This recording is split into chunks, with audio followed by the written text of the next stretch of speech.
everybody, and today I'm going to be showing you how I've essentially made some wall decor slash posters for my classroom on a budget. As luck would have it, I do not actually have any black ink in my printer right now, and I definitely don't really have the money to go be buying some. So I've decided to take to using my Cricut here to create a little bit of a simple poster on some scrapbook paper. And after playing around with it quite a bit, I don't think the end product totally turned out the way that I wanted it to, but I'm kind of going to show you the process anyway because you can still learn something from it and still kind of see what I'm planning on doing for a lot of other things as well. So I went online and I found a quote about growing. My entire classroom is going to be cactus and succulent themed, so I really wanted the theme to be growth here. So that's why I chose this quote, and I've spent a lot of time kind of refinaging and fixing everything up until it finally looks the way that I want it to and is within the right proportions. And I think we're finally getting to the time where I can actually place down my super fun succulent paper here and take my gold Sharpie and pop it in the machine. I bought this extra attachment off of Amazon that allows you to use any kind of pen or marker in the Cricut machine, even if it's not necessarily sold by Cricut or Cricut compatible. And as you can see here, after a minor adjustment, it worked perfectly. So once that's all done, I just gotta peel it up. I don't know what it is, but my light grip has been gripping a little bit harder than my standard lately. So it definitely curled up the edges a bit and it stuck real hard, but I'll probably just flatten it out a little bit later. Now I'm just taking that same gold Sharpie and filling in all of the spaces that it left after it drew in. Obviously, if it we're not clear already, some of that script is kind of getting lost. I ended up trying to go over it with this kind of green teal gel pen, and it's still not super great. I actually think I'm going to go around with a whiteout corrector pen and see if that kind of makes everything pop off of it a little bit better. I don't think it's totally hideous, and I definitely think it would look nice in a frame still, but it definitely didn't turn out exactly the way that I wanted it to, but that doesn't mean the technique can't still be used for a variety of other things. My next piece I'm doing here is I'm going for this kind of watercolor succulent vibe, so I am actually going to be watercolor painting this little canvas here, and I just kind of drew in this hanging planter with a string of pearls succulent plant on it and a little phrase next to it. I think the only thing I wish I would have done with this one is added a background, but I don't mind the white. I think I'm kind of doing like a white, gold, and like green kind of thing. So I'm just taking a variety of different greens and mixing in some blacks and some blues to kind of create different shades. And I actually have an entirely red wall in my classroom, so I decided to tie that in by making the pot on the plant here red as well.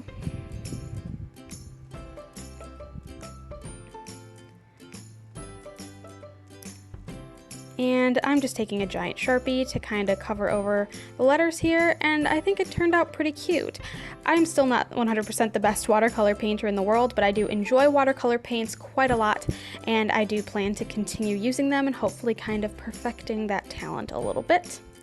And lastly, and something that I think is probably the easiest, is there is a website called Teachers Pay Teachers where you can actually purchase posters and classroom decorations from other teachers who've made them before.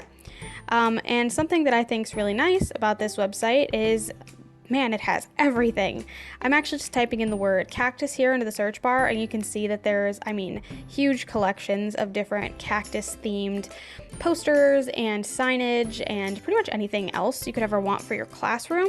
And I'm actually scrolling down and just hitting free here because, of course, the entire point of my channel is that everything's meant to be on a budget. So I'm going to look and see what kinds of freebies some teachers are willing to donate to your classroom essentially.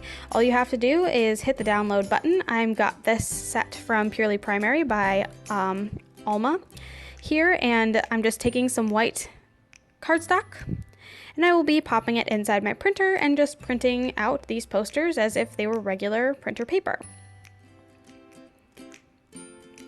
And something else that's really great about doing smaller size posters and kind of maybe doing a gallery wall kind of vibe is you can get cheap frames that are easy to hang from, I believe, the Dollar Tree. I normally just get them for $1. I have a nice set of gold ones that I was going to use and just kind of line them up behind my desk, or possibly even kind of on a bulletin board.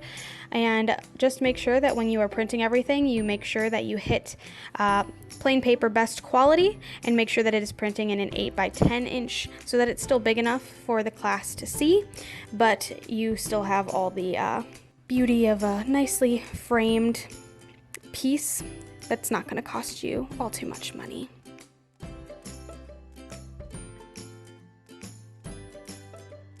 So now I'm just using my paper cutter to kind of cut the edges off. You can just use a regular pair of scissors here.